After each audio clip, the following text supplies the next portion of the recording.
করি, প্রকাশ্যে কি করছি জানেন কে? জোরে বলেন কে? আল্লাহ। সব জানিয়ে দেওয়া হবে, গোপন থাকবে না। দলিল আছে কোরআনে? দলিল আছে? যেরকম আল্লাহ বলে সব কিছু প্রকাশ হয়ে যাবে, কোনো কিছুই গোপন থাকবে না। সেই দিন আপনার আমার একেবারে কাছে। মনে করতেছেন যে আমার বয়স 20, আরো সময় আছে না। আপনি ভাবতেছেন যে আপনার বয়স 50, মনে হয় আমার আরো 10 বছর আছে না। কেমনে আপনি বলবেন যে আমার আরো 10 বছর আছে? আচ্ছা, এই কথা কি কেউ বলতে পারবেন? এখানে যারা আছেন এখান থেকে বাড়িতে যেতে পারবেন, এই গ্যারান্টি কেউ দিতে পারবেন? যাওয়ার সুযোগ আছে? সূরাতুজ জুমার আয়াত নাম্বার 42 দেখেন মানুষের জীবনটা কেমন।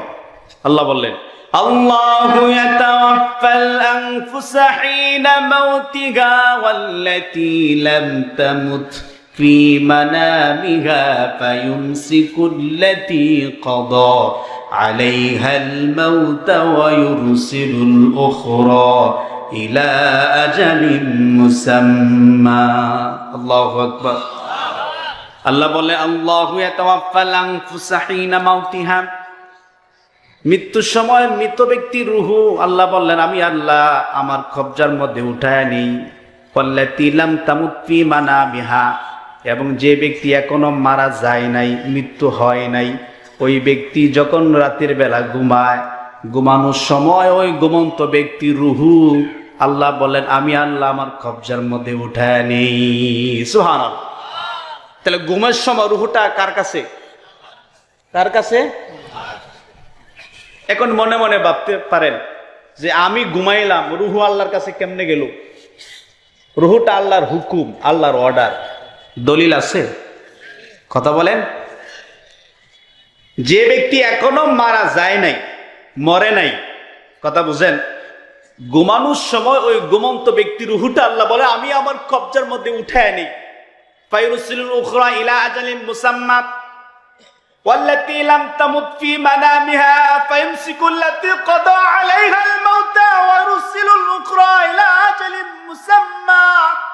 আল্লাহ বললেন ওই রাত্রে যার মৃত্যু নির্ধারিত হয়ে যায়, যার হায়াত শেষ হয়ে যায়, আল্লাহ বললেন ওই রাত্রে তার রুহুটা রেখে দেওয়া হয়, আর তার কাছে রুহুটা দেওয়া হয় না। আমরা এমনও দেখেছি সুস্থ মানুষ এশারের নামাজ পড়ে রাত্রি বেলা ঘুমাইছে, সকালবেলা আর জাগ্রত হতে পারে নাই। আছে না নাই? এরকম ঘটনা ঘটছেনি? হ্যাঁ, দরজা ভাঙ্গে এরপরে বাইর করছে। কেউ আব্দুর রহমান সকালবেলা নামাজে আসে না, এরপরে তার আত্মীয় স্বজন গিয়ে দেখে যে ঘরের দরজা বন্ধ, তো দরজা ভেঙ্গে ঘরে ঢুকছে। ঢোকার পরে দেখে যে আল্লাহর বান্দা শেষ, আর হায়াত নেই। আচ্ছা বলেন, যদি রাত্রিবেলা যে আল্লাহ আমাদের রুহুটা উঠিয়ে নেয়, যদি রাত্রির শেষ অংশে যখন আমরা ঘুম থেকে জাগ্রত হই, এই সময় যদি আল্লাহ আমাদের রুহুটা ফিরায় না দেয়, তাহলে কোনো বাবার ক্ষমতা আছে রুহু দেওয়ার? এরপরও কেমনে এশারের নামাজটা না পড়ে ঘুমান? বলেন কেমনে ঘুমান? আপনি আপনি কত বড় নাফরমান, আপনি কত বড় বেঈমান, আপনি কত বড় অকৃতজ্ঞ যে আল্লাহ এত সুন্দর জীবন দিলেন, যে আল্লাহ হায়াত দিলেন, যে আল্লাহ সুস্থতা দিলেন। এখনো পর্যন্ত আপনি সুস্থ আছেন, আপনার বয়স 20, তরুণ যুবক, আপনি এখনো পর্যন্ত কোনো অসুস্থতা আপনার শরীরে আসে নাই, আপনি সুস্থ, মাশাআল্লাহ, আলহামদুলিল্লাহ। এরপরও এশারের নামাজটা না পড়ে কেমনে ঘুমান? ঘুমানোর সময় যদি রুহুটা আল্লাহ আর না দেয়, লাশ হয়ে যেতে হবে। ঠিক এটা বলে মাহফিল আমরা আসলে ভাইরালের পেছনে দৌড়াই। যে বক্তার বাজেট যত বেশি, সে বক্তার মাহফিলে মানুষ তত বেশি। ঠিক না বলে? আমাদের উস্তাদগণ বালিয়া আপনার ওই যে কিশোরগঞ্জের আনোয়ার শাহ হুজুর, অলিপুরি সাহেব, উনি যখন বয়ান করেন এত সুর দেয় না, এত কণ্ঠ নাই, কিন্তু কথাগুলো বলেন খুব দামি কথা। এই কথা শুনলে মানুষের জীবন পরিবর্তন হয়, এরকম কথাই আমাদের বলার দরকার। ঠিক না বলে?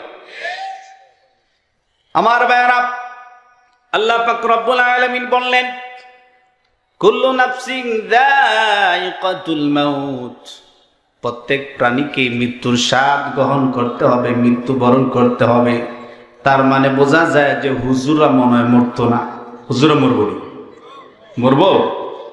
দেখেন, আমি একটি ঘটনা বলি, এখান থেকে আপনি শিক্ষা আছে। ঘটনা বলা আমার উদ্দেশ্য না, একটা শিক্ষা বাহির করব। মানুষের জীবনটা কেমন, কিভাবে তার মৃত্যু হবে, একটি ঘটনা বলি। পূর্বের যুগের একজন সুন্দর রমণী ছিল, ওনার একটা মেয়ে সন্তান হয়েছে। মেয়ে সন্তান হওয়ার পরে তার বাড়ির যে চাকর ছিল, চাকরকে বললেন, চাকর যাও আগুন নিয়ে আসো।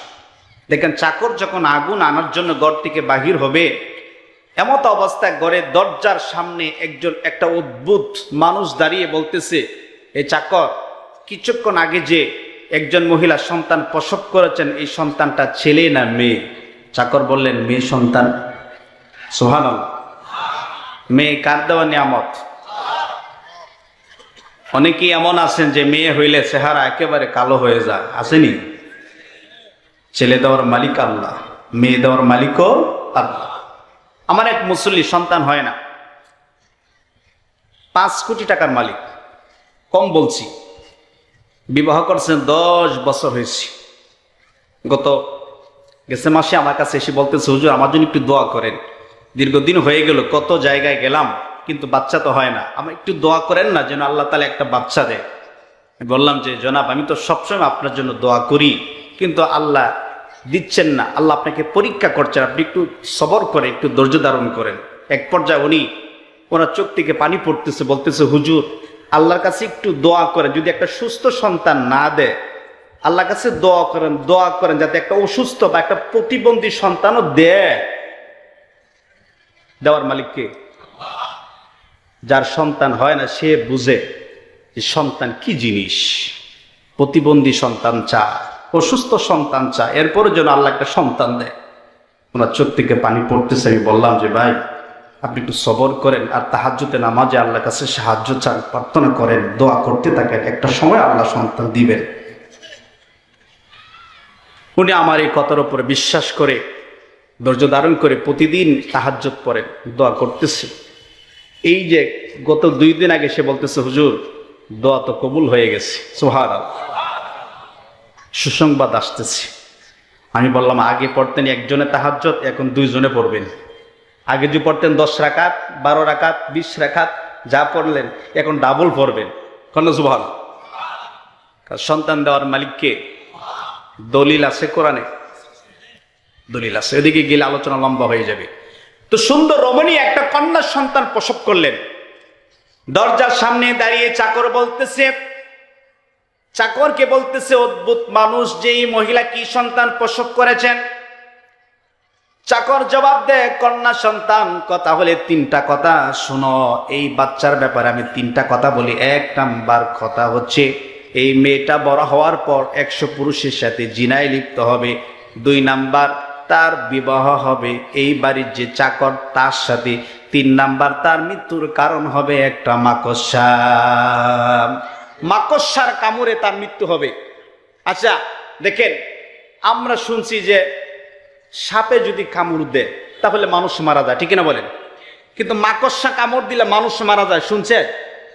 হ্যাঁ, দেখেন, মাকড়সার কামড়ে এই মেয়ের মৃত্যু হবে। ভবিষ্যৎবাণী 3টা কথা। 1 নাম্বার, 100 পুরুষের সাথে জিনায় লিপ্ত হবে। 2 নাম্বার, এই বাড়ির চাকরের সাথে তার বিবাহ হবে। 3 নাম্বার, তার মৃত্যুর কারণ হবে একটা মাকড়সা। মানুষের জীবনটা কি দেখেন, মানুষ আজ আছেন, কাল থাকবেন না। একজন মানুষও এই পৃথিবীতে থাকতে পারবে না। থাকবেন যিনি, তিনি কে? জোরে বলেন, তিনি কে? সে আল্লাহ বললেন, ওই ব্যক্তি সফল যাকে জাহান্নাম থেকে রক্ষা করা হবে, যাকে জান্নাতে প্রবেশ করার অনুমতি দেওয়া হবে, সেই ব্যক্তি সফল। তাহলে আপনার আমার জীবন সফল হওয়ার জন্য, সফলতা অর্জনের জন্য যা করার দরকার তা করতে হবে। 1 নাম্বার, ঈমান আনতে হবে। কার উপর? জোরে বলেন, কার উপর? ঈমান কি জিনিস এটা অনেকে বুঝেই না। ঈমান কি জিনিস এটা বুঝে না, শিরিক করে মাজারে সাজদা দেয়, আছে না নাই? দেখেন, একটা কথা বলি, আল্লাহকে সার্বভৌমত্বের মালিক মানা এটা আল্লাহর হক। বান্দা হিসাবে সকল ক্ষমতার মালিককে, আইনদাতাকে, বিধানদাতাকে, শাসনকর্তাকে। আমাদের দেশে উল্টা। কারণ 70 বছর বয়স হয়েছে বাংলাদেশে আমরা আন্দোলন করতেছি কাদিয়ানি কাফের কাফের, কিন্তু এই পর্যন্ত যারাই রাষ্ট্রীয় ক্ষমতায় আসছে, যে সরকারই রাষ্ট্রীয় ক্ষমতায় আসছে, 70 বছর পার হয়ে যাচ্ছে, আমরা আন্দোলন করতেছি যে কাদিয়ানি এরা অমুসলিম, এরা কাফের, এরা নবীকে শেষ নবী মানে না। কিন্তু দেশ স্বাধীন হওয়ার পরে, এর কথা বাদ দিলাম, দেশ স্বাধীন হওয়ার পরে যারাই রাষ্ট্রীয় ক্ষমতায় আসছে এরা সবাই মুসলমান ছিল, ঠিক কিনা বলেন? না কোনো হিন্দু ক্ষমতায় আসছে? বলেন, আসে নাই, সবাই মুসলিম ছিল। তাহলে যেই কাদিয়ানীদের বিরুদ্ধে আমরা যুগের পর যুগ, বছরের পর বছর কথা বলতেছি যে কাদিয়ানি যারা এরা কাফের, এদেরকে রাষ্ট্রীয়ভাবে কাফের ও মুসলিম ঘোষণা করার জন্য যুগে যুগেই আমরা প্রতিবাদ করতেছি। কাদিয়ানিরা অমুসলিম, নবীর পরে নবী নাই, সংসদে আইন চাই। আমরা বারবার প্রতিবাদ করার পরেও রাষ্ট্রীয় ক্ষমতায় যারাই আসে তারাও মুসলিম, মুসলিম হওয়ার পরেও তারা কেন এই আইন তৈরি করে না যে কাদিয়ানিরা কাফের? তার মানে বোঝা যায় এরা ক্ষমতায় গেলে, এরা ক্ষমতায় আসলে কাদিয়ানিদেরকে অমুসলিম ঘোষণা করবে না, আর এদের কাছে কোনো দাবি দাবার দরকার নাই। আগামী বাংলাদেশ কোরআনের বাংলাদেশ, আগামী দিনের সূর্য কোরআনের সূর্য, ইসলামের সূর্য। আমরা রাষ্ট্রীয় ক্ষমতায় যেতে চাই, আলেম ওলামা রাষ্ট্রীয় ক্ষমতায় গিয়ে আমরা তাদের বিরুদ্ধে আইন তৈরি করব। কাদিয়ানিরা অমুসলিম, নবীর পরে নবী নাই, এরা কাফের, ঠিক কিনা বলেন? রাজি আছেন? সংসদে যাওয়ার জন্য রাজি আছেন? কারা কারা রাজি আছেন? দু হাত উঁচু করে আল্লাহকে দেখান।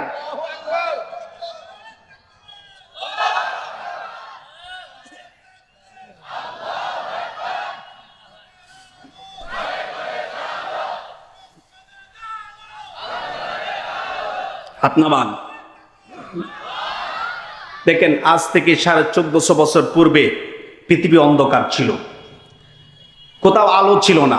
এই অশান্ত পৃথিবী, অন্ধকার জগৎকে এই কোরআনের মাধ্যমে রাসূল আরবী সাল্লাল্লাহু আলাইহি ওয়াসাল্লাম অন্ধকার পৃথিবীকে, অন্ধকার রাষ্ট্রকে আলোকিত করেছেন এই কোরআন দিয়ে, ঠিক কিনা বলেন? না অন্য কিছু দিয়ে? দেশ স্বাধীন হয়ে গেছে, 50 বছর পার হয়ে গেছে, এখনো পর্যন্ত চুরি বন্ধ হয় নাই, এখনো পর্যন্ত দর্শন বন্ধ হয় নাই, এখনো পর্যন্ত ডাকাতি বন্ধ হয় নাই, এখনো 5 বছরের মেয়ে দর্শিতা হয়, এখনো 5 বছরের বাচ্চা দর্শন হয়, এখনো 70 বছরের বৃদ্ধা মহিলা দর্শিতা হয়। তার মানে বোঝা যায় এই অন্যায়, অপরাধ, জুলুম, চুরি, ডাকাতি এগুলো বন্ধ হবে না যতদিন না পর্যন্ত বাংলাদেশের সংবিধান রাষ্ট্রীয়ভাবে কোরআনের রাজ কায়েম না হবে, ততদিন পর্যন্ত অশান্তি বন্ধ হবে না, অপরাধ বন্ধ হবে না, ঠিক কিনা বলেন? কোরআনকে সংবিধান হিসাবে, কোরআনকে রাষ্ট্রীয়ভাবে কোরআনের আইন প্রতিষ্ঠা করার জন্য যদি হাজার হাজার মানুষের মধ্য থেকে কিছু যুবক কি পাওয়া যাবে? পাওয়া যাবে? কারা কারা রাজি আছেন হাত তুলে?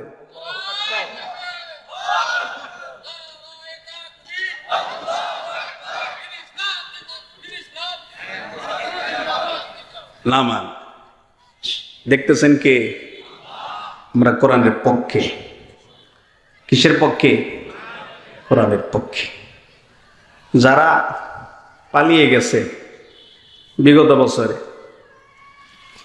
আর যারা এখন বর্তমানে রাজনীতির পরিচয় দেয়, এদের কাদিয়ানিরা অমুসলিম, আচ্ছা মানলাম, সবাই মানি এরা অমুসলিম, কিন্তু কিছু মুসলমানদের শরিয়া আইন বিশ্বাস করে না।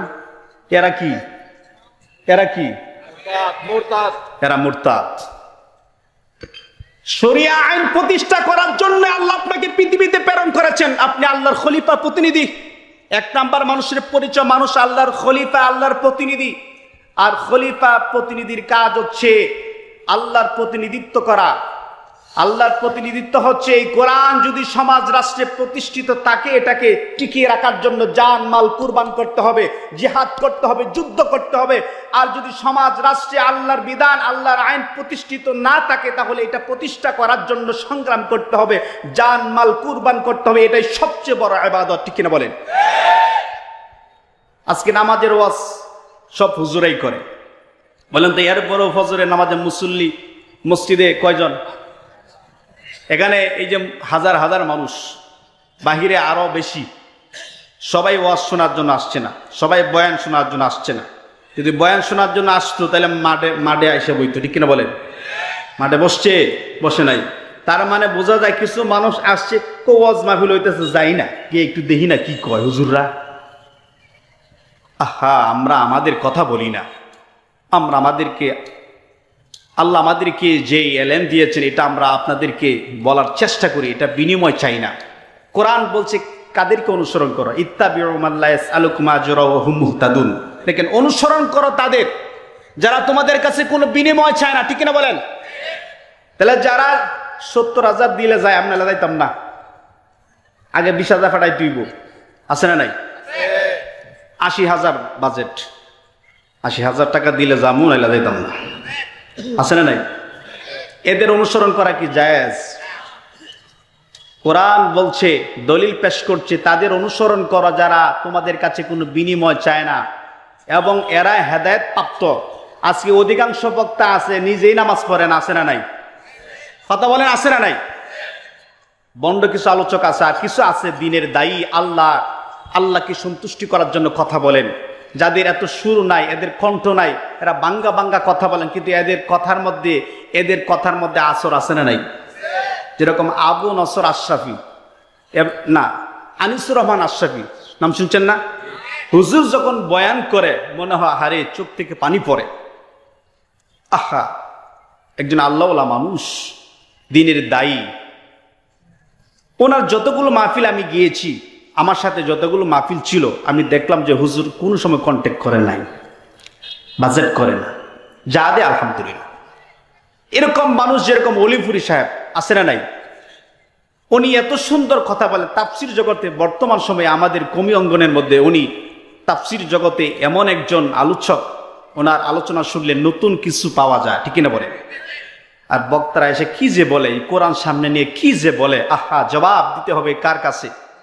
দেখেন, এই কোরআনই একমাত্র এমন একটি কিতাব যেটা আপনার জীবনকে পরিবর্তন করবে। দলিল আছে কোরআনে, আল্লাযীনা ইস্তামিউনাল কাওলা ফায়াত্তাবিউনা আহসান উলাইকাল্লাযীনা হাদাহুমুল্লাহু ওয়া উলাইকা হুমুল মুহতাদুন। আল্লাহ রাব্বুল আলামিন বললেন, যারা ইস্তামিউনাল কাওল, যারা মনোযোগ সহকারে, আল্লাযীনা ইস্তামিউনাল কাওল, যারা মনোযোগ সহকারে কথাগুলো শ্রবণ করে, আহসান, যে কথা উত্তম ভালো, ওইটা যদি গ্রহণ করে মেনে নেয়, আল্লাহ বললেন উলাইকাল্লাযীনা হাদাহুমুল্লাহ, আমি আল্লাহ তাদেরকে হেদায়েত দিব।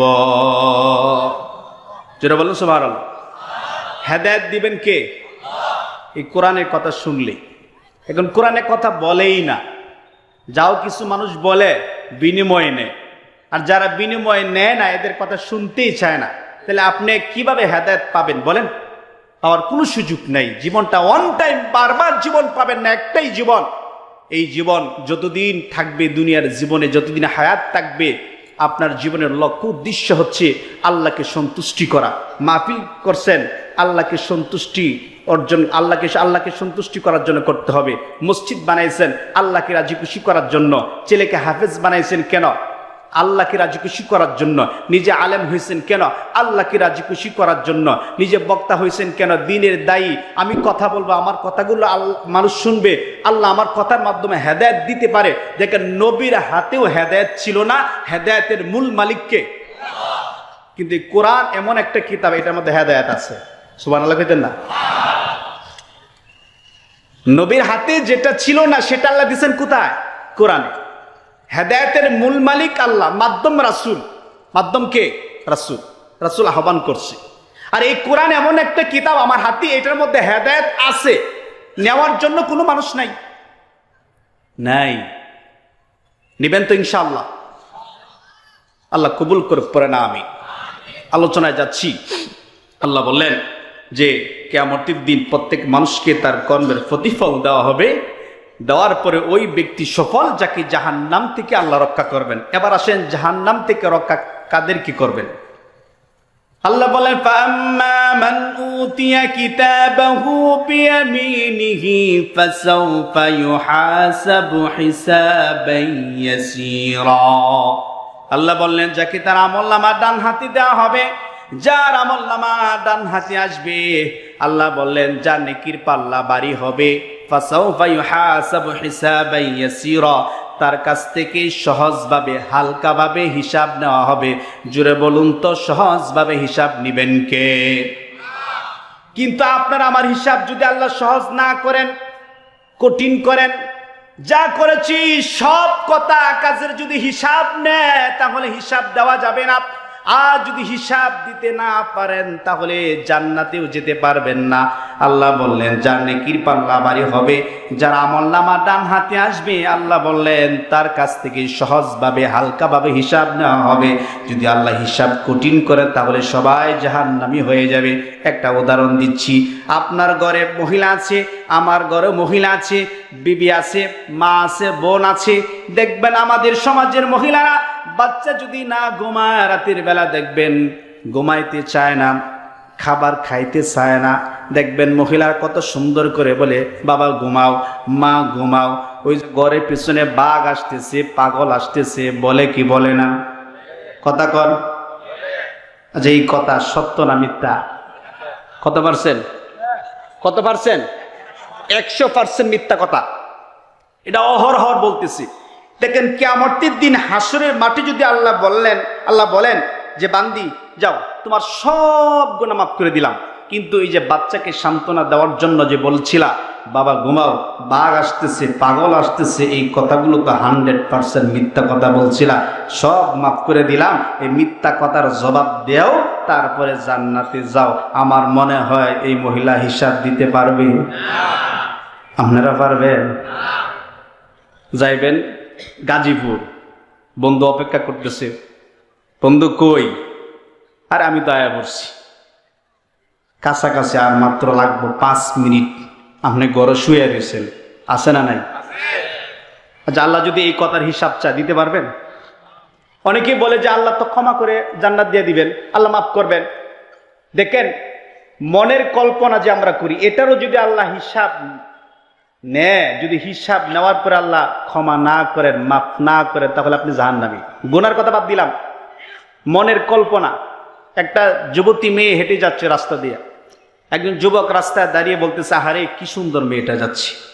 আরেকজন বলতেছে আহ যদি পাইতাম। মনের মধ্যে এই যে একটা আকর্ষণ, একটা কল্পনা করলেন। আল্লাহ বললেন বান্দা এটা কারো কাছে প্রকাশ করো নাই, মনে মনে বলছো।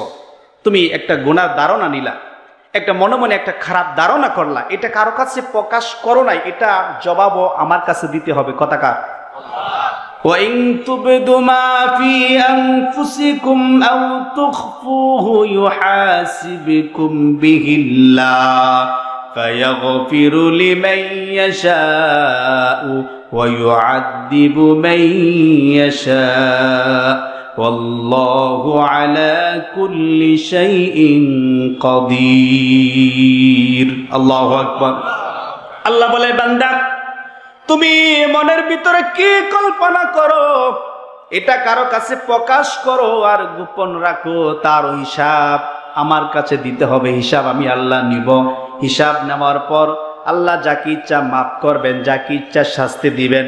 তার মানে বোঝা যায় মনের কল্পনা করলে এটার হিসাব আল্লাহ নিবেন, ইচ্ছা করলে মাফ করবেন, ইচ্ছা করলে শাস্তি দিবেন। তার মানে ক্ষমতা কার? গুনার হিসাব তো এখন আল্লাহ বলেন নাই, বলছে মনের কল্পনা, এটারও হিসাব নিব। কে নিবেন? যেটা বলেন কে নিবেন? এখন কল্পনা করেন, করতে থাকেন, সারাদিন কল্পনা করেন, মনে মনে ভাবতেছেন, চিন্তা করতেছেন আল্লাহ তো মাফ করবেন না। আল্লাহ বলছেন যাকে ইচ্ছা আমি আল্লাহ মাফ করব, যাকে ইচ্ছা শাস্তি দিব। তাহলে আমার মনের কল্পনার গুনাহ এটা যে আমি করছি, এটা আল্লাহ ইচ্ছা করলে মাফ করতে পারে, ইচ্ছা করলে শাস্তি দিতে পারে। তাহলে আমি যে সারা জীবনটা গুনাহ করতে করতে আমার জীবন অন্ধকারের দিকে ঢেলে দিচ্ছি, আমার গুনার কি হবে? ঠিক কিনা বলে? আমার ভাইয়েরা, গুনাহ থেকে বাঁচার 3টা মাধ্যম। কয়টা মাধ্যম? আমি আজকে এই 3টা জিনিস বলে যাচ্ছি, আপনার জীবনটা একেবারে গুনাহ মুক্ত হয়ে যাবে। গুনাহ করার মন চাইবে না, ইচ্ছা জাগবে না। 1 নাম্বার, মনে মনে সব সময় চিন্তা করবেন আমাকে কেউ দেখে না। কেউ দেখে না, দেখেন কে? জোরে কোন? এখন মনে হয় আল্লাহ আমাদেরকে দেখতেছে না। মাহফিল আইছে না? হ্যাঁ যুবক, মাহফিল আসছো, আইসা ওই যে বাইরে কিছু মহিলা আছে, সুন্দরী মেয়ে হাঁটতেছে, হেন দাঁড়ায় দাঁড়ায় উহি মাইরে দেখতাছ। দেখেন কে? দেখতেছেনি? তাহলে মনে মনে চিন্তা করবেন, এটা এটা এটা মনের মধ্যে রাখবেন যে আমাকে 24টা ঘন্টা আমার মালিক, আমার আল্লাহ, যে আল্লাহ আমাকে সৃষ্টি করেছেন, সেই সৃষ্টিকর্তা রব আমাকে 24টা ঘন্টা দেখতেছে। সুবহানাল্লাহ। কয় নাম্বার কথা? 1 নাম্বার। 2 নাম্বার, ডানে বামে ফেরেশতা আছে না নাই? ফেরেশতা কি করতেছে? ডান পাশে একজন, ডান পাশে বাম পাশে। এই ফেরেশতার নাম কি? কিরামান কাতিবিন। 1 নাম্বার, সব সময় আপনাকে আমাকে দেখতেছেন কে? দেখছেন কে? 2 নাম্বার, ডান পাশে বাম পাশে ফেরেশতা আসেনি? কোরআনের দলিল দিয়ে আল্লাহ বললেন কিরামান কাতিবিনা ইয়ালামুনা মা তাফআলুন। রব্বে কারীম তিনি বলেন কিরামান কাতিবিন। কিরামান শব্দের অর্থ হচ্ছে সম্মানিত, আর কাতিবিন শব্দের অর্থ হচ্ছে লেখক সমূহ। ডানে বামে লেখক সমূহ নিযুক্ত করেছেন কে? দেখতেছেন কে? ডান পাশে একজন, বাম পাশে একজন। দলিল ইয ইয়াতালাক্কাল মুতালাক্কিয়ানি আনিল ইয়ামিনি ওয়া আনিশ শিমালি কাঈদ। আল্লাহ বলেন ডানে একজন, ডান পাশে নিযুক্ত করেছি ফেরেশতা, বাম পাশে নিযুক্ত করেছি, আর আমি আল্লাহ 24টা ঘন্টা তোমাকে দেখতেছি। 24টা ঘন্টা আপনাকে আমাকে দেখছেন কে? জোরে কর। তাহলে আল্লাহ দেখে কি করেন, কোথায় যান, কোথায় বসেন, কি বলেন, কি শুনেন, দেখেন কে? আমার কথা কি বুঝেন? এত সুরসার দিয়ে আমি কথা বলতে পারি না, বাঙ্গা সাঙ্গা কয়েকটা কথা বলে যাব। আল্লাহ দেখেন। 2 নাম্বার, ফেরেশতারা লিখতেছে। ডান পাশের ফেরেশতা নেক আমলগুলো লিখতেছে, বাম পাশের ফেরেশতা গুনাহগুলো লিখতেছে। এটা কি বিশ্বাস করেন? করেন না? এই কোরআনে আয়াত না? অস্বীকার করলে কি ঈমান থাকবে? না, কাফের হয়ে যাবেন। তাহলে ঠিকানা জাহান্নাম। দলিল সূরাতুল বাকারা, আল্লাহ বললেন ওয়াল্লাযীনা কাফারু ওয়া কাযযাবু বিআয়াতিনা উলাইকা আসহাবুন নার উলাইকা আসহাবুন নার হুম ফিহা খালিদুন।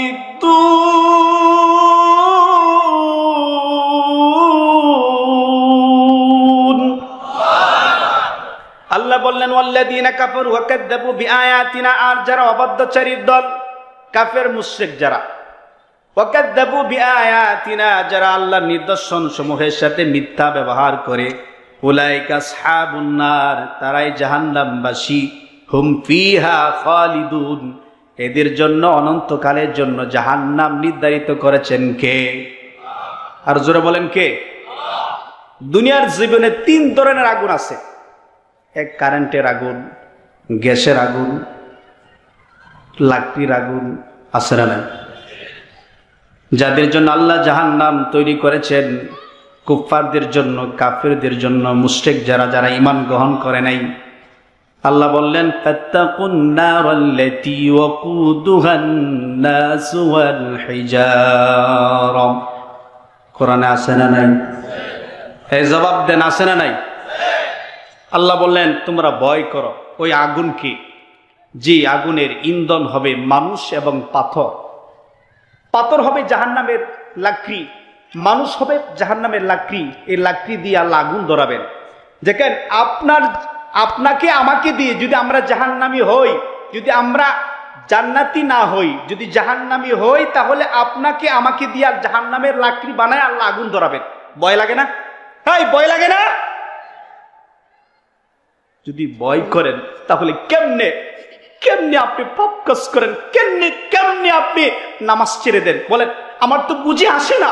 আল্লাহ যে বলছেন যে ওয়াকুদুহান নাস ওয়াল হিজারা, যে জাহান্নামের ইন্ধন হবে মানুষ এবং পাথর, পাথর হবে জাহান্নামের লাকড়ি, মানুষ হবে জাহান্নামের লাকড়ি। ওয়াইদ্দাত লিল কাফিরিন, যা অবাধ্যচারী, যারা অবাধ্যচারী দল, যারা যারা কাফের মুশরিক, এদের জন্য আল্লাহ তাআলা এই আগুন প্রস্তুত করে রেখেছেন। তাহলে জাহান্নাম প্রস্তুত করে রাখছেন কে? যদি জাহান্নামী হয়ে মারা যান, সূরা কোরআনে অসংখ্য আয়াতের মধ্যে আল্লাহ দলিল দিচ্ছেন, ইন্নাল্লাযীনা কাফারু ওয়া মাতু ওয়া হুম কুফার ফালা ইউকবালা মিন আহাদিহিম মিলউল আরদি যাহাবান ওয়া লা বিফতাদা বিহি উলাইকা লাহুম আযাবুন আলীম ওয়া মা লাহুম মিন নাসিরিন। কোরআনে আছে না নাই?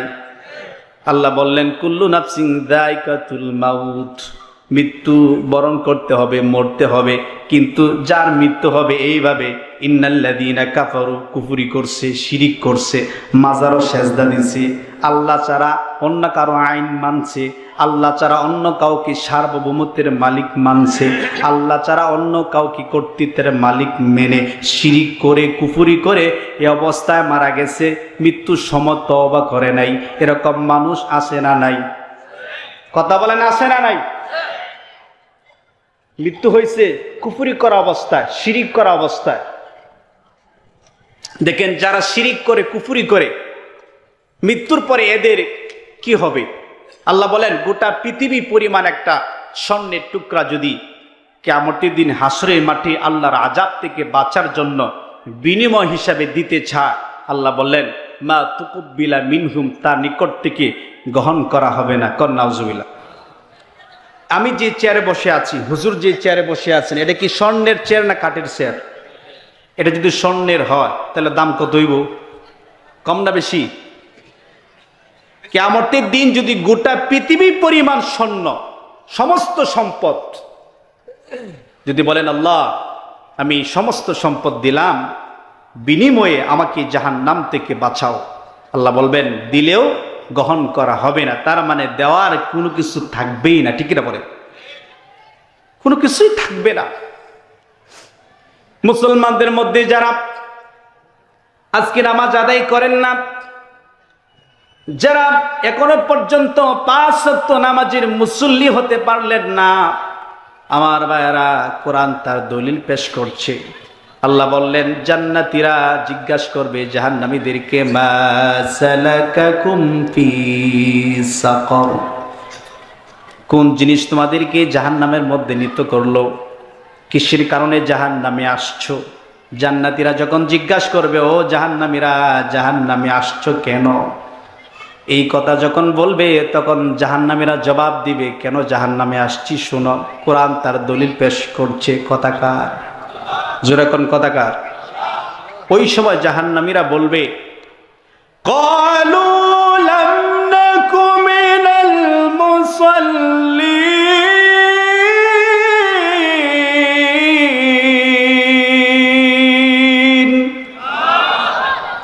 তারা বলবে ক্বালু লাম নাকু মিনাল মুসাল্লিন, আমরা মুসল্লি ছিলাম না, নামাজি ছিলাম না।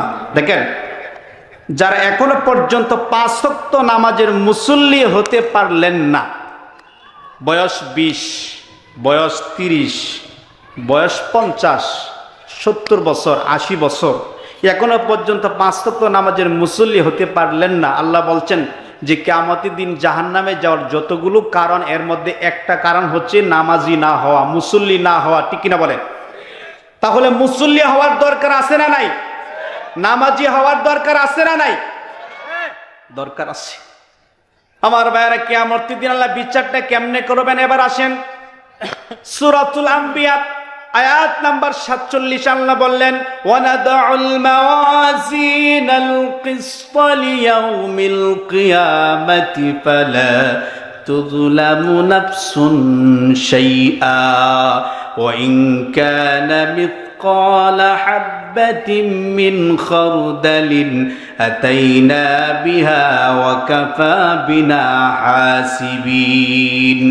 রব্ব করিম তিনি ডাক দিয়ে বলেন ওয়ালাদাউল মাওয়াজিনাল কিসতা লিয়াউমিল কিয়ামাহ, আর কিয়ামতের দিন আমি আল্লাহ ন্যায় বিচারের মানদণ্ড স্থাপন করব।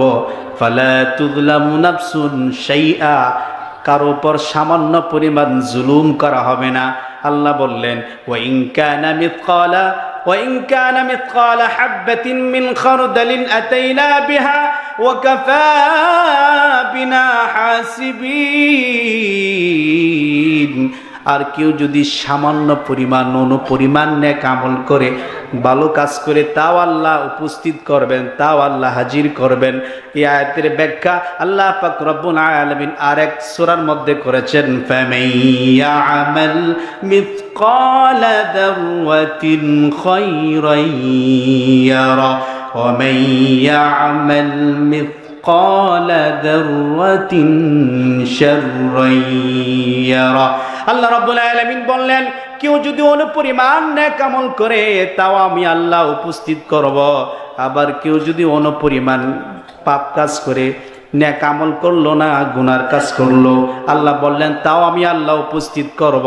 তার মানে দুটো হিসাব গ্রহণকারীকে, যারা বলেন কে?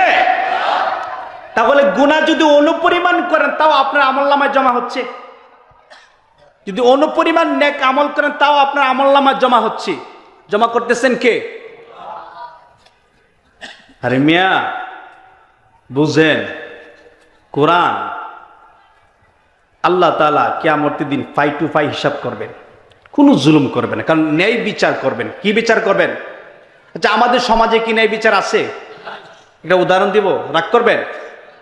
বায়ে বায়ে ঝগড়া আছে না নাই? দুই বায়ে ঝগড়া লাগছে, বাপ মারা গেছে, চাচা জীবিত আছেন। এখন চাচা বলতেছে যে বাতিজা তোমরা কেন ঝগড়া করছো? আমি তো আছি। যে চাচা আপনি তো আছেন, তা আমার ভাই, বড় ভাই, আমার বাবার সম্পত্তি, রাস্তার পাশে যে জমিটা আছে এইটার দাম অনেক বেশি, এটা সে নিতে চায়, আর আমাকে এটা দিতে চায় না, এই নিয়ে ঝগড়া। এবার চাচা বলতেছে যে বাতিজারা তোমরা কেন ঝগড়া করছো? আমরা 2-4 জন মুরব্বী আগামীকাল সকালবেলা বসবো, বসে তোমাদেরকে একটা সমাধান দিব, তোমরা কি আমার সমাধান মানবে? এবার চাচা যখন এই কথা বললেন, আচ্ছা বলেন তো, বাবা নাই, বাতিজা যখন চাচা যখন এই কথা বলে, বাবার পরিবর্তে চাচাকে সম্মান করা দরকার আছে না নাই? সম্মানের সাথে বললেন, চাচা ঠিক আছে, আমরা আপনার বিচার মানব ইনশাআল্লাহ। তো আগামীকাল সকাল 10টায় বিচার। দেখেন, আল্লাহ যে বিচার করবেন এটার মধ্যে কোনো জুলুম করবেন না। আর আমাদের সমাজে বিচারকরা জুলুম করে, কিভাবে জুলুম করে দেখেন, একটু উদাহরণ দিচ্ছি। তো বিচার আগামীকাল সকালবেলা 10টায় হবে। রাত্রেবেলা 10টার পরে ছোট ভাই চাচার দরজার সামনে গিয়ে বলতেছে, চাচা দরজা খুলেন। দরজা খোলার পরে বললেন যে চাচা এই যে 5,000 টাকা হাদিয়া নেন। চাচা বলতেছে 5,000 টাকা হাদিয়া কেন? আগামীকাল সকালবেলা আপনি বিচার ফয়সালা করবেন, আপনি একটু আমার পক্ষে কথা বললেন, 5,000 টাকা দিয়ে দিলাম। আছে না নাই? এরকম আসেনি? নাই মনে হয় আছে। চাচা কিন্তু হজ করে আইছে, 5 ওয়াক্ত নামাজি, কিন্তু ঘুষখা আসেনি? আচ্ছা গেল এটা। তো 12টার সময় বড় ভাই গিয়ে বলতেছে, চাচা দরজা খুলেন। দরজা খুলছে, খোলার পরে বলতেছে, বাতিজা এত রাত্রি কেন আসছো? চাচা আমি যে আসছি এই আপনার জন্য কিছু হাদিয়া। হাদিয়া কি? চাচা এই যে 10,000 টাকা দিলাম, এই টাকাটা আপনি রাখেন, আগামীকাল সকালবেলা যখন আপনি বিচার ফয়সালা করবেন, আপনি একটু আমার পক্ষে কথা বললেন। এই যে রাস্তার পাশে জমিটা, এটা তো আমার দরকার। আপনি তো দেখছেন আমি কত কষ্ট করছি, আমি সবার বড় সন্তান, আমি সবাইকে পড়াশোনা করাইছি, বোন এদেরকে বিবাহ দিয়েছি, আব্বা মারে হজ করে আনছি। চাচা আমার তো টাকা পয়সা বেশি খরচ হয়েছে, আপনি একটু এই 10,000 টাকা রাখেন, আগামীকাল সকালবেলা আমার পক্ষে একটু কথা বললেন। এরকম আসেনি? যেরকম আসে না নাই? এই 10,000 পাওয়ার পরে চাচা কয়, বাতিজা যাও, বিচার তোমার পক্ষেই। এবার সকালবেলা চাচা বসছে বিচারের চেয়ারে, ছোট ভাই ডান দিকে, বড় ভাই বাম দিকে। এবার ছোট ভাই দেখতেছে বিচার তার বিরুদ্ধে যাইতেছে, ডাক দিয়া কয়, চাচা আগামীকাল রাত্রে, গেছে কালকে রাত্রে যে 5,000 টাকা দিলাম, আমার পক্ষে যে আপনি একটা কথাও বললেন না। চাচা ডাক দিয়া কয়, বাতিজা কি করব তোমার 5-এ, আমারও তো বারবার টানতাছে 10-এ। ঠিক কিনা বলেন? তো বিচার গেল 10-এর পক্ষে। এটা কি ন্যায় বিচার না জুলুম? এরকম বিচার আছে না নাই? আচ্ছা, আল্লাহ কি এরকম বিচার করবেন না ন্যায় বিচার করবেন? আল্লাহ বলছেন, আমি আল্লাহ ন্যায় বিচার করব। আল-ইয়াওমা তুজজা কুল্লু নাফসিন বিমা কাসাবাত লা যুলমাল ইয়াওম লা যুলমাল ইয়াওমা ইন্নাল্লাহা সারিউল হিসাব।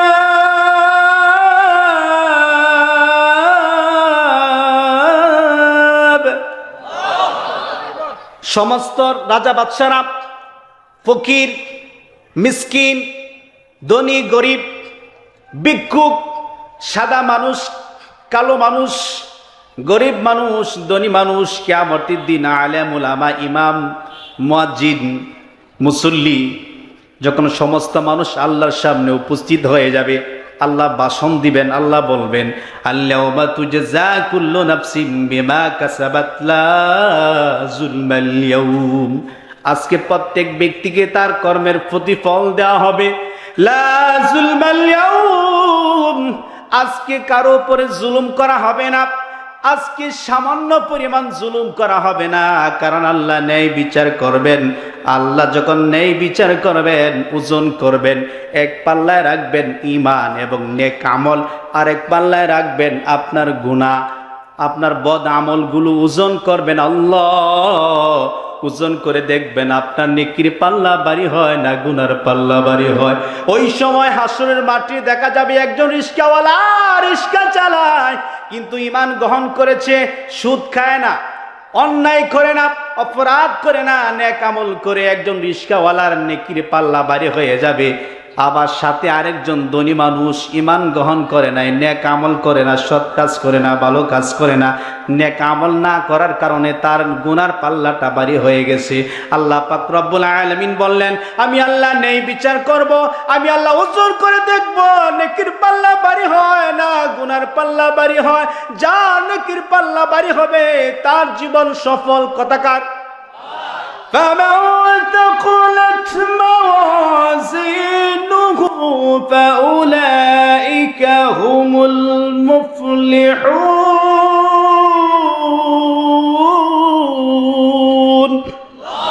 কোরআনে আছে না নাই? আল্লাহ বললেন, যার নেকির পাল্লা ভারী হবে, যার গুনার পাল্লা হালকা হয়ে যাবে, কিয়ামতের দিন হাসরের মাঠে যার নেকির পাল্লা ভারী হবে, ফাউলাইকা হুমুল মুফলিহুন, সেই ব্যক্তি সফল, তার জীবন সফল। কথাকার তাহলে এই বুঝতে পারছেন নি? যার নেকির পাল্লা ভারী হবে, গুনার পাল্লা হালকা হবে, তার জীবনটা সফল। কথাকার তাহলে নেকির পাল্লাটা ভারী করতে হবে। এ দেখেন, ব্যাংকে টাকা ভারী করেন না। 10 লক্ষ টাকা জমা রাখছেন, 20 লক্ষ টাকা রাখার দরকার নাই। একটা বাড়ি কিনছেন, আরেকটা বাড়ি কেনার দরকার নাই। একটা বিল্ডিং করছেন, আরেকটা বিল্ডিং করার দরকার নাই। আরে আপনার নেকির পাল্লাটা ভারী করেন, যেটা আপনার উপকারে আসবে। এই যে বিল্ডিং গুলো করতেছেন, এই যে টাকা পয়সা জমাচ্ছেন ব্যাংকে, এগুলোকে নিয়ে যেতে পারবেন? মৃত্যুর সময় আত্মীয় স্বজন সাথে যায়, দাফন করার পরে চলে আসে, সাথে যায় ঈমান এবং নেক আমল, কিছুই যায় না। মৃত্যুর পরে এই এলাকার সবচেয়ে ধনী মানুষটা মারা গেল আগামীকাল সকালবেলা। সবচেয়ে ধনী মানুষ কোথায় মারা গেছে? ঢাকা হাসপাতালে। মারা যাওয়ার পরে লাশ আসছে। যে ধনী মানুষটা যে ঘরের মধ্যে বসবাস করত, এই ঘরের মধ্যে কি তার লাশ নিয়ে যাওয়া হবে? নেওয়া হবে? একটা বার বলে এই মানুষটা এই ঘরের মধ্যে 70 বছর বসবাস করেছে, 20 বছর এই ঘরের মধ্যে ঘুমাইছে। এই ঘরটা একবার দেখানোর জন্য কেউ বলবে না, যাও ঘরটা ঘরে নিয়ে যাও, নিয়ে দেখাও? বলবে? মারা যাওয়ার পরে লাশ আসছে, ধনী মানুষ তার ঘরে নিল না। বিবিকে যদি বলা হয় যে আপনার স্বামী সারাটা জীবন আপনার জন্য কষ্ট করছে, 3 দিনের জন্য আপনার স্বামীর জিম্মাদারি নেন, বিবি বলবে না, আমি পারবো না। যদি বড় ছেলেকে বলা হয়, বাবা তোমার জন্য কত কষ্ট না করলো, তোমার বাবা আজকে মারা গেছে, 3 দিনে জিম্মাদারি নেও। সন্তান বলবে না আমি পারবো না, বিবি বলবে না আমি নিতে পারবো না। এবার আসেন, মা বাবাকে যদি বলা হয় আপনার সন্তান তো মারা গেল, আপনি তো সন্তানকে মহাব্বত করেন, ভালোবাসেন, আপনার সন্তান মারা গেছে, 3 দিনের জন্য জিম্মাদারি নেন। মা বলবে না আমি পারবো না, তাড়াতাড়ি দাফন করো, ঠিক কিনা বলেন? তাহলে কার জন্য এত ব্যস্ততা? যে ঘরে আপনি বসবাস করতেন সেই ঘরে নেওয়া হলো না। যে বিবির জন্য নামাজ কাজা করেন, যেই সন্তানের জন্য সুদ খান, যে ছেলের জন্য মেয়ের জন্য অন্যের সম্পদ আত্মসাৎ করে ছেলে মেয়ের জন্য সম্পত্তির পাহাড় বানাচ্ছেন, এই সন্তান নিল না। আল্লাহ বললেন তাকে গোসল করানো হবে, গোসল করানোর পরে কাফনের কাপড় পরানো হবে, এরপরে ঘরে নেওয়া হলো না। তাকে আবার এসি যুক্ত গাড়ির মধ্যে নিয়ে রাখা হবে, লাশটা যেন ফুলে না যায়, ফেটে না যায়, ঠিক কিনা? কথা বলেন ঠিক কিনা? আসরের পরে জানাজা হয়ে গেল, জানাজা হয়ে যাওয়ার পরে তাকে দাফন করে রেখে আসলো। এবার আল্লাহ ডাক দিয়ে বলেন, বান্দারে তোমার বিবি তোমার জিম্মাদারি নিতে চাইলো না, তোমার সন্তান নিতে চাইলো না, তোমার আত্মীয় স্বজন কেউ তোমার জিম্মাদারি নিতে চাইলো না, কিন্তু ঈমান আনার কারণে, নেক আমল করার কারণে আমি আল্লাহ তোমার জিম্মাদারি নিয়ে নিলাম। জিম্মাদারি নিবেন কে? দলিল আছে? দলিল আছে? আল্লাহ বলে আল্লাহু ওয়ালিয়ুল্লাযীনা আমানু ইউখরিজুহুম মিনাদ-দুলুমাতি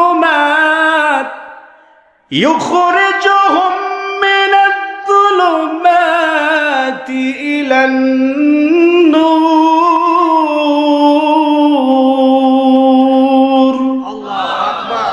আল্লাহ বললেন আল্লাহু ওয়ালিয়ুল্লাযীনা আমানু, যারা দুনিয়ার জমিনে ঈমান গ্রহণ করবে, যারা ঈমানদার, আমি আল্লাহ তাদের অভিভাবক, আমি আল্লাহ তাদের সাহায্যকারী। জঙ্গলার মধ্যে দাফন করে আসছি, কেউ যায় না, দিনের বেলাও যায় না ভয়ে।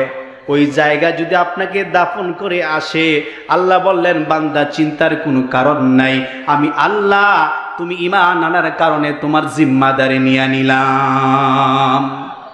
তাহলে আপনার আমার আপন কে? বিবি আপন, সন্তান, টাকা পয়সা। ঈমান গ্রহণ না করলে সম্পদ কাজে আসবে না, ছেলে মেয়েও কাজে আসবে না। দলিল আছে? আল্লাহ বলে সূরাতুল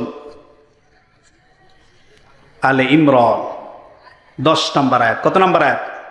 দেখেন, আপনার সম্পদ, আপনার ছেলে মেয়ে আপনার কোনো উপকার আসবে না। দলিল দিচ্ছেন কে? কথা বলেন কার? কথা কি ভালো লাগে? শেষ করে দেই? হুজুর আসার আগ পর্যন্ত চলবে?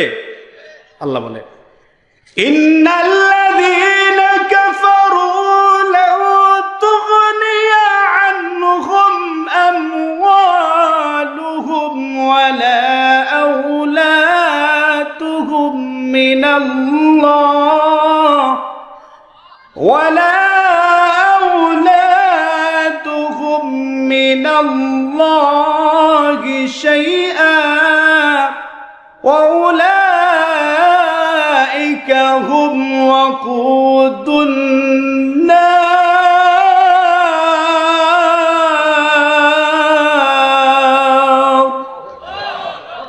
কুরআনুল হাকিমের মাধ্যমে মহান আল্লাহ রাব্বুল আলামিন বললেন ইন্নাল্লাযীনা কাফারু, নিশ্চয়ই যারা কুফরি করে, যারা কুফর নীতি অবলম্বন করে, আমওয়ালুকুম তাদের সম্পত্তি, ধন সম্পদ, টাকা পয়সাগুলো, ওয়া আওলাদুকুম এবং তাদের সন্তান সন্তানাদি, মিনাল্লাহি শাইআ আল্লাহর মোকাবেলায় কোনো উপকারে আসবে না।